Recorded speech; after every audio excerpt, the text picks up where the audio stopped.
What are your main responsibilities at AFS?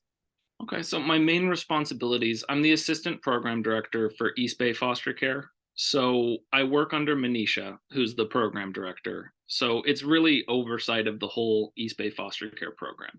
So that can mean a lot of different things. That's oversight of intake, of case managers, of some mental health services, and like supervising some of our staff as well. Those are kind of the main functions.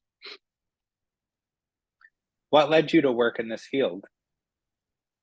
Um, I've always been interested in mental health. That's initially what got me into this field. I had the career goal of being a clinician, and then kind of naturally fell into child welfare. Before working at AFS, I worked at a group home for about 3 years, and I loved working with the population. And then when I moved back to Oakland, um, I found out about AFS and started working here as a mental health counselor, and then slowly kind of went into other positions, and yeah, I just fell in love with it. Why did you choose to work at AFS? I had a family friend that worked for AFS that I've known my whole life and really admire and trust. So he was kind of my like entryway into knowing what AFS is and what AFS is all about. But once I got here, I think it was kind of just the sense of community that is built within our East Bay team. Um, I really think that there's a lot of value in the work that all of us do. And there's a lot of support within the team that's invaluable and that you don't get, other places. So I think that's what's kept me here. What are the three best things about your job? Number one would definitely be our team. Like I really like actually enjoy all of the people that I work with that are on the Oakland side of things. So like seeing them in team meetings is always really fun, and we all have challenging jobs in terms of like the subject matter and like the things we hear about every day, but it's a lot of really great people doing really great things. So that would be number one. I think the second thing is the mission at AFS. It's something that I can buy into, something I believe in, and it makes doing this work feel like we have an actual goal and feel like we're all kind of striving towards the same thing. So that would be the second thing.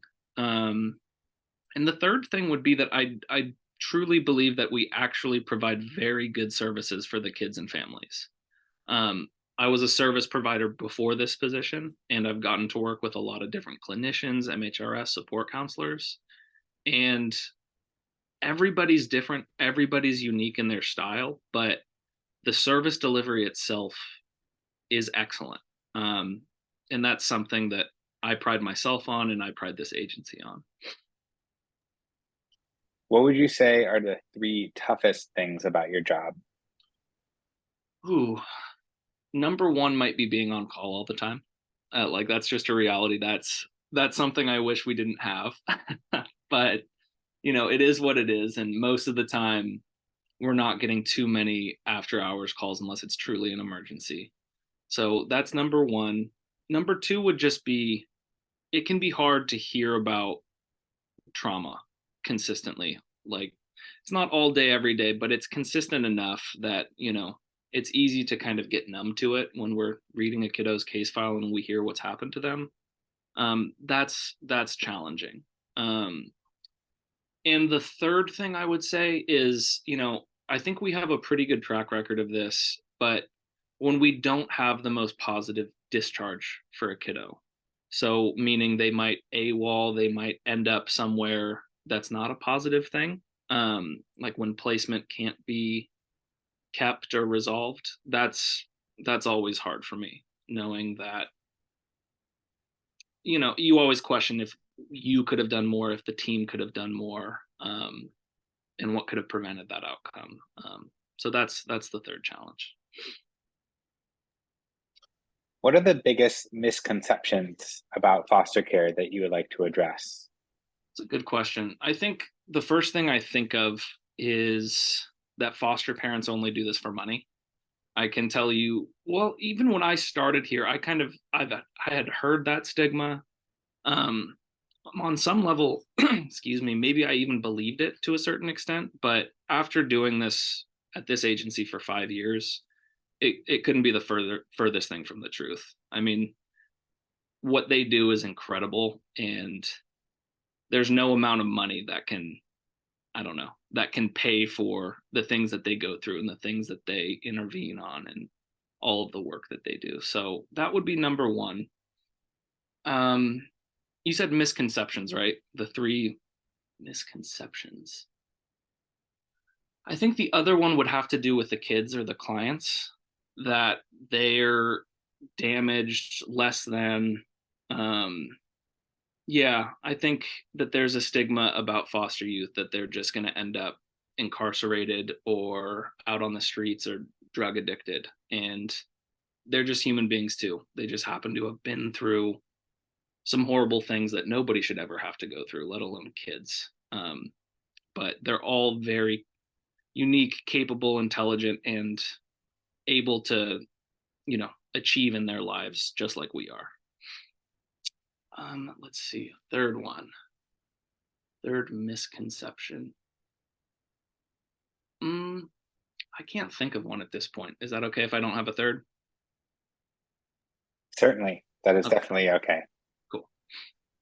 Can you tell us about an impactful moment that you've had since working at AFS? Yeah, I can tell you about two. They're very similar, but when I was working as an MHRS, I remember very clearly the first time that I was invited to go to an adoption for one of my clients. And that was the first time that I felt like the work that I'm doing is valuable. Like this actually means something. And that wasn't necessarily my achievement or my success, but it was just a beautiful thing to see, like something that the whole team had been working on for so long. And now this kid finally has permanency. And in that same vein, not too long ago, probably about a year ago, I attended an adoption celebration where it was a bunch of families that had gone through the adoption process, and people were sharing their stories, and on camera were their whole adopted family, biological family. And it was the same kind of thing. It was just like a representation of the vision that we're all working towards, which is permanency for kiddos. So those two things. What is an interesting fact about you that others might not know? Hmm. I I think people get surprised when I tell them that I'm an introvert. Um, I actually have a lot of social anxiety, but because I talk a lot and I'm loud, I think people don't expect that. But I think it's to kind of like cover up for the introversion a little bit. Yeah, I'm a lot more introverted than people would think. I tend to stay home when I'm off work. I don't go out too much. I like my alone time outside of work. Nice, fair enough. Yeah. Um, and what is a piece of advice you would give to someone who's maybe starting out in similar work? Um, Listen, pay attention, learn, um, advocate, find your voice. I think all of those things are tools that are like you absolutely need, because in this work we're put into like very powerful positions in kids and families' lives, and if we're not mindful of that and understanding of that, we can actually do a lot of damage. And none of us that are getting into this field want to do that. We're here to help, but without those skills, it can happen a lot easier than one might think. Great advice. Well, thank you for your time. Really appreciate it. Yeah, thank you so much. Good talking to you.